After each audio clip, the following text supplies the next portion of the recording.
사는 게 힘드냐고 니체가 물었다. 박창구. 피할 수 없는 운명을 사랑하는 법. 초조가 세상을 뒤엎고 있다.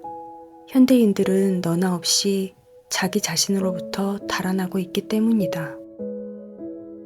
니체는 오늘날 현대인들을 안락한 생존과 쾌락에만 연연해 하기 때문에 병약한 인간이 되어버렸다고 말합니다. 사람들은 조금만 힘들어도 불평을 쏟아내고 아주 작고 불편한 자극에도 호들갑을 떱니다. 이렇게 자극에 민감하면서 안락만을 탐하는 인간을 두고 니체는 말세인이라 일컫고 초인이 되어야 한다고 말합니다. 니체의 초인은 고귀한 인간 혹은 기품 있는 인간을 의미합니다. 기품이 느껴지는 사람들은 피곤함에도 불구하고 꼿꼿한 자세를 잃지 않고 어떠한 상황에서도 의연하고 당당한 사람입니다. 이러한 사람은 외부의 상황에 쉽게 굴복하지 않습니다. 더 나아가 항상 그 상황의 주인으로 존재하며 상황을 압도하는 자신의 힘을 느낍니다. 니체는 이러한 인간에게는 단연코 세계가 아름답게 보인다 라고 말하면서 아름다움이란 우리 인간이 자신의 아름다움과 풍요로움을 세계에 나눠주는 것이라고 이야기합니다. 자신의 아름다움과 풍요로움을 느끼는 사람은 이 세계도 아름답고 풍요로운 곳으로 경험합니다. 이런 사람들은 직업적인 예술가는 아니더라도 이미 예술가라고 할 수 있습니다. 니체는 훌륭한 예술가들의 예술품도 사실은 이러한 힘에 충만함에서 비롯되는 것이라고 생각했습니다. 이런 상태에 있는 인간은 사물들을 변형시켜서 마침내 사물들은 그의 힘을 반영하게 되고 그의 완전성을 반영하게 된다. 이렇게 사물들을 완전한 것으로 변화시켜야만 하는 것이 예술이다. 예술에서 인간이 즐기는 것은 완전한 존재로서의 자기 자신이다. 이런 초인에 반해 자그마한 불편에도 짜증을 내고 어떻게든 안락함만을 추구하는 사람은 자신을 아름다우면서도 풍요롭게 볼 수 없습니다. 뿐만 아니라 이러한 사람에게는 세계가 항상 자신의 안락을 위협할 수 있는 두려운 곳으로 나타납니다. 니체는 이렇게 이야기합니다. 그것은 모든 사물을 빈약하게 만들고 피폐하게 만들고 시들게 만드는 존재 양식이다. 사실 역사적으로 보면 이러한 반예술가, 그러한 생명력을 결여한 자들은 아주 많이 있었다.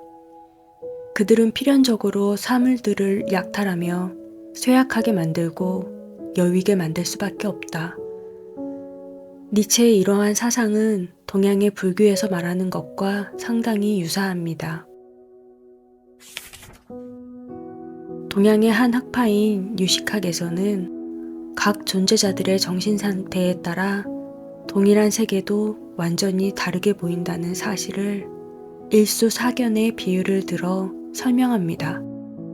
일수사견이란 똑같은 물이라도 인간과 물고기 그리고 천상의 신은 그것을 각각 다르게 경험한다는 뜻입니다.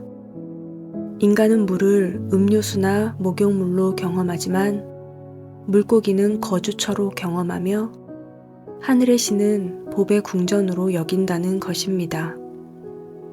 이와 마찬가지로 니체가 말하는 말세인과 초인은 동일한 인간이지만 서로 전적으로 다른 정신적 차원에 있기 때문에 세계 또한 서로 다르게 보게 됩니다. 니체는 현대인이 안락과 쾌락만을 추구하며 나약해졌다고 보며 이를 말세인이라 칭합니다. 말세인은 작은 불편에도 쉽게 짜증내고 외부 환경에 휘둘리며 세계를 두려운 곳으로 인식한다고 보고 있습니다. 반면 니체가 말하는 초인은 고난 속에서도 당당하고 기품을 지닌 존재로 자신의 긍지와 힘을 바탕으로 세계를 아름답고 풍요롭게 경험하는 존재입니다.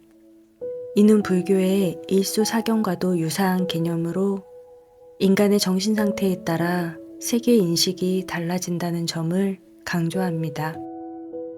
같은 물을 바라보면서도 자신의 생각과 상태에 따라 그 물을 느끼는 감정이 모두 다르다는 겁니다.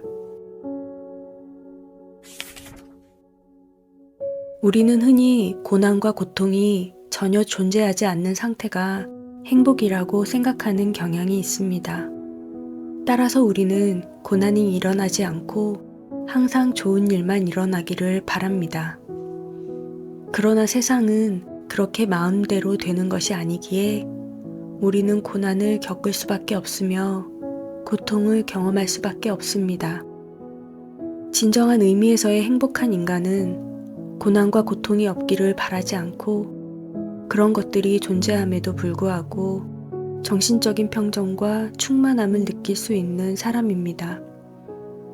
이러한 의미에서 행복의 반대는 비애나 고통이 아니라 내적으로 빈곤해지고 생명력이 쇠퇴한 결과로 나타나게 되는 우울증입니다. 이러한 우울증의 상태는 비애나 고통의 지배를 받을 뿐 아니라 매사에서 그런 감정을 느끼는 허약한 상태라 할 수 있습니다. 니체는 진정한 행복은 고난이 전혀 없는 상태가 아니라 고난을 겪는 상황 속에 있더라도 내적 충만함 속에서 평정을 유지하는 것이라 말하고 있습니다. 선책방 이야기. 똑같은 나이인데도 나를 좋아하는 사람도 있지만 나를 싫어하는 사람도 분명히 존재할 수밖에 없듯 살다 보면 무조건적으로 나를 좋아해주는 사람들도 있지만 무조건적으로 나를 싫어하는 사람들도 만나게 됩니다. 이때 마음이 너무 힘들지 않으려면 불교의 일수사견을 떠올리면 마음이 덜 힘들어집니다. 그 사람의 정신 상태에 따라 나를 인식하는 것이 다르기 때문에 나를 미워하게 되는 것이라고 그렇게 이해하면 조금 마음이 편안해질 수 있습니다. 다음 시간에는 니체의 이야기 중 초인과 더불어 유명한 낙타에서 사자로, 사자에서 아이로에 대한 내용을 낭독해 드릴게요. 이 내용은 진로를 고민하는 고등학생과 대학생에게도 좋은 내용이고 제2의 인생을 준비하는 혼란한 시기를 겪는 40대와 50대 분들께도 공감될 수 있는 이야기입니다. 가장 혼란했던 시기에 니체를 만난 것은 저에게 그 어떤 행운보다 귀한 것이었습니다. 저와 같은 시기를 겪는 분들께 도움이 되는 선책방이었으면 좋겠습니다. 들어주셔서 감사합니다.